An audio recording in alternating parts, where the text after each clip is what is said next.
Any summer holidays kannu call GT Holidays ku pannu. GT Holidays, South India's #1 travel brand. ஆந்திராவை பொறுத்தவரை பாராளுமன்ற தேர்தலுடன் சேர்ந்து சட்டமன்ற தேர்தலும் நடைபெற இருக்கிறது. அங்கு 175 சட்டமன்ற தொகுதிகளும் 25 லோக்சபா தொகுதிகளும் உள்ளன.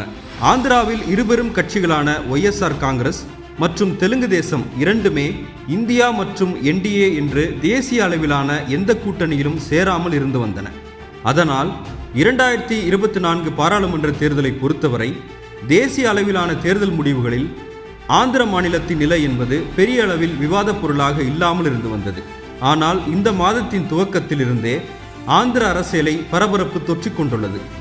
திடீர் திருப்பு முனையாக சந்திரபாபு நாயுடுவின் தெலுங்கு தேசம் கட்சி, பவன் கல்யாணின் ஜனசேனா கட்சி, பாஜக ஆகிய 3 கட்சிகளும் கூட்டணியாக இணைந்து தேர்தலை சந்திப்பதாக அறிவித்துள்ளன. 2018ஆம் ஆண்டு தெலுங்கு தேசம் கட்சி பாஜக கூட்டணியிலிருந்து வெளியேறியது. அதன் பிறகு 6 ஆண்டுகள் கழித்து தற்போது மீண்டும் பாஜகவுடன் கூட்டணி அமைத்துள்ளது தெலுங்கு தேசம். தென் மாநிலங்கள் எதிலும் பாஜகவினால் பெரிதாக வெற்றி பெற முடியாது என்று பல கருத்து கணிப்புகள் தெரிவித்த நிலையில் ஆந்திராவில் ஏற்பட்டுள்ள இந்த திருப்பம் தென் மாநிலங்களின் முடிவுகளில் என்ன மாற்றத்தை ஏற்படுத்த போகிறது என்ற பரபரப்பை உருவாக்கியிருக்கிறது.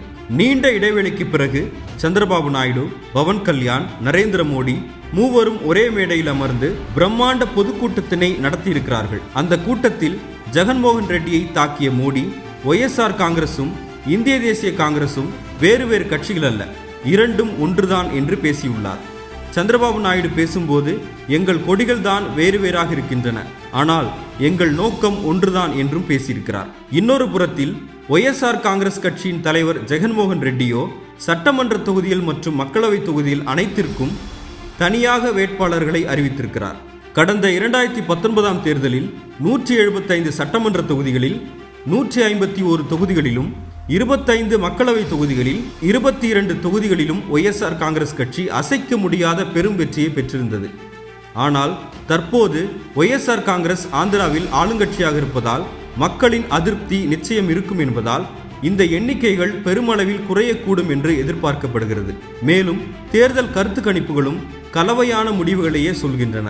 ஒரு காலத்தில் மிகப்பெரிய பலத்துடன் ஆந்திராவில் ஆளுங்கட்சியாக இருந்த தெலுங்கு தேசம் கட்சி கடந்த 2019 நாடாளுமன்ற தேர்தலில் மிகப்பெரிய சரிவை சந்தித்திருந்தது.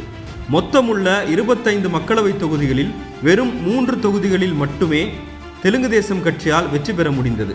பல சறுக்கல்களை சந்தித்ததோடு மட்டுமல்லாமல் வழக்குகளோடு கைதையும் சந்தித்த முன்னாள் முதல்வர் சந்திரபாபு நாயுடு பாஜகவுடன் கைகோர்ப்பதன் மூலம் தேசிய அரசியலில் தனது பழைய பலத்தினை மீட்க முடியும் என்று நம்புகிறார்.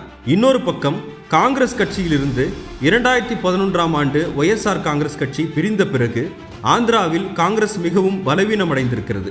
கடந்த 2 நாடாளுமன்ற தேர்தல்களிலும் ஒரு தொகுதியை கூட காங்கிரஸ் கட்சியால் வெல்ல முடியவில்லை, டெபாசிட் கூட வாங்க முடியவில்லை. அதே சமயம் இந்த ஆண்டு துவக்கத்தில் மற்றொரு திருப்பம் ஆந்திர அரசியலில் நிகழ்ந்தது. YSR காங்கிரஸ் கட்சியிலிருந்து வெளியேறிய ஜெகன்மோகன் ரெட்டியின் உடன் பிறந்த தங்கை YS ஷர்மிளா காங்கிரஸ் கட்சியில் இணைந்திருக்கிறார். ஜெகன்மோகன் ரெட்டி மீது கடுமையான குற்றச்சாட்டுகளை வைத்து வெளியேறியிருக்கிறார் ஷர்மிளா. அவர் தற்போது ஆந்திரா காங்கிரஸ் கமிட்டியின் தலைவராக தேர்ந்தெடுக்கப்பட்டுள்ளார். ஜெகன்மோகன் ஊழல் வழக்கில் சிறை வைக்கப்பட்ட போது கட்சியை முன்னின்று நடத்தியது ஷர்மிளா தான். 3100 கிலோமீட்டர் தூரத்திற்கு ஆந்திராவில் நடைபயணமும் மேற்கொண்டு கட்சிக்கு ஆதரவு திரட்டினார். 2019 நாடாளுமன்ற தேர்தலிலும் ஜெகனின் பிரம்மாண்ட வெற்றிக்கு முக்கியமான பின்புலமாக இருந்தவராக ஷர்மிளா பார்க்கப்படுகிறார். ஒரு காலத்தில் 50% வாக்குகளுடன் ஆந்திராவில் அசைக்க முடியாத இடத்தில் இருந்த காங்கிரஸ் கட்சி தற்போது வெறும் 1.3% வாக்குகளையே கொண்டிருக்கிறது.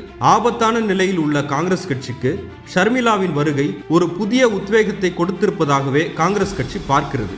இன்னொரு பக்கம் ஷர்மிளா காங்கிரஸில் இணைந்ததால் ஆளுங்கட்சியான YSR காங்கிரஸ் அரசின் மீதான அதிருப்தி வாக்குகள் தெலுங்கு தேசம் பாஜக கூட்டணிக்கு மட்டும் செல்லாமல் காங்கிரஸ் கட்சிக்கும் பிரியும் என்பதால் இதை மையப்படுத்தி நாம் வெற்றி பெற்று விடலாம் என்ற கணக்கும் போட்டு வருகிறாராம் ஜெகன்மோகன் ரெட்டி.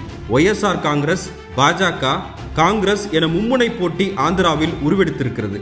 2009இல் ஆந்திராவின் முன்னாள் முதல்வர் YS ராஜசேகர ரெட்டி மறைந்தார். அதன் பிறகு 15 ஆண்டுகள் கழித்து பல புதிய திருப்பங்களுடன் ஆந்திர அரசியல் தேசிய அரசியலில் ஒரு முக்கியமான விவாத புள்ளியாக மாறியிருக்கிறது. இனி சம்மர் ஹாலிடேஸ் கண்ணு கால் ஜிடி ஹாலிடேஸ்க்கு பண்ணு. GT holidays, south India's #1 travel brand.